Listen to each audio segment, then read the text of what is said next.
Member ने question किया है, ये तकरीबन पिछले दिनों 94 मेडिसिन्स जो हैं उनकी प्राइस में इजाफा किया गया था और उसकी वजह ये थी कि ये वो कुछ एसेंशियल मेडिसिन्स थी जिनकी मार्केट में शॉर्टेज हो गई थी और मैन्युफैक्चरर्स ने उनको बनाने से इनकार कर दिया था क्योंकि वो उनको फीजिबल नहीं थी। वो कह रहे थे कि हमें इस कॉस्ट के ऊपर जो है ये सूट नहीं करती बनानी, इसकी वजह से लोगों को वो वाली मेडिसिन्स इंपोर्टेड फॉर्म में और स्मगल मेडिसिन्स खरीदनी पड़ रही थी जो कि ज़्यादा महंगी थी।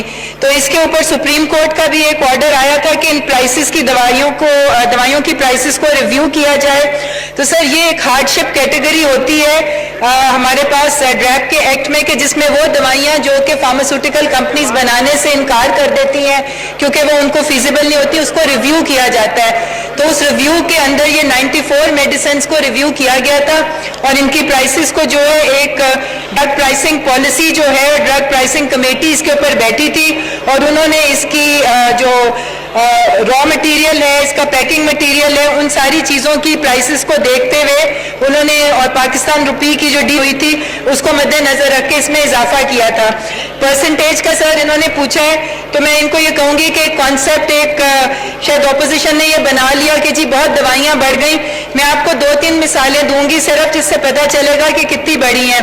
इसमें वैक्सीन्स को बढ़ाया गया जो कि मीजल्स, मम्स, रुबेला की, ये दवाइयाँ हुकूमत ऑलरेडी बच्चों को फ्री वैक्सीन्स लगाती है EPI प्रोग्राम के तहत, इसलिए इससे लोगों के ऊपर कोई फर्क नहीं पड़ा क्योंकि ये मेडिसिन हुकूमत फ्री प्रोवाइड करती है।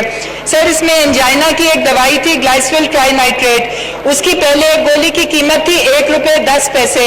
इस प्राइसेस बढ़ाने के बाद उसकी कीमत हो गई ₹1.17, यानी सिर्फ 7 पैसे बढ़ी है।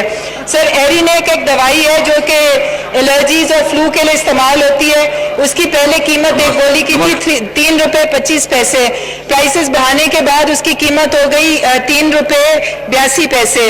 सर इसी तरह एंटामेजोल की टैबलेट्स हैं, उसकी पहले कीमत थी ₹3.38, उसके बाद बढ़ाने के बाद ₹3.67। तो सर मेजॉरिटी दवाइयों की कीमत अगर आप पर गोली पर टैबलेट देखें तो कुछ पैसों में बढ़ी है। कुछ दवाइयां जरूर हैं कि जिनकी कीमत थोड़ी सी ज्यादा बढ़ी है मगर मेजॉरिटी की कीमत जो है वो कुछ पैसों में बढ़ी है अगर आप उसको पर यूनिट देखें। तो सर ये मामूली इजाफा जरूरी था ताकि दवाइयों की अवेलेबिलिटी मार्केट में इंश्योर हो सके। औरंगजेब मैडम। क्यों स्पीकर साहब, मेरा हेल्थ मिनिस्टर साहब से ये सवाल है कि ये जो 94 अद्वियात की कीमत को बढ़ाया गया है इनमें लाइफ सेविंग ड्रग्स भी शामिल हैं, तो वो पाकिस्तान की आवाम जो पहले महंगाई बेरोजगारी के हाथों खुदकशी कर रही है अब अद्वियात ना मिलने पर कहाँ जाएगी? जी प्लीज। बहुत शुक्रिया जी। नौशीन अहमद प्लीज। जी सर मैंने वाजे किया है कि ये जो लाइफ सेविंग ड्रग्स और ये तमाम ये लिस्ट जो है ये मेरे पास मौजूद है, इसको ये बखौर इसको स्टडी कर लें। दवाइयों में इतना ज़्यादा इजाफा नहीं हुआ कि लोगों की पहुंच से बाहर हो जाए। ये एट्रोपिन का एक इंजेक्शन होता है जिसको आप लाइफ सेविंग कह सकते हैं। सर वो पहले ₹1.44 था और वो ₹5 का हो गया है। और सर ये वो दवाइयाँ जो कभी कभार इमरजेंसी में यूज़ होती हैं, लोगों को रेगुलर यूज़ नहीं करनी पड़ती। तो ये सर एक मिसकॉन्सेप्ट है कि दवाइयाँ पहुंच से बाहर हो गई हैं, इनमें मामूली इजाफा जरूर हुआ है मगर उनकी अवेलेबिलिटी को इंश्योर करने के लिए। सर जी डॉक्टर महरीन रजा भुट्टो, नेक्स्ट क्वेश्चन।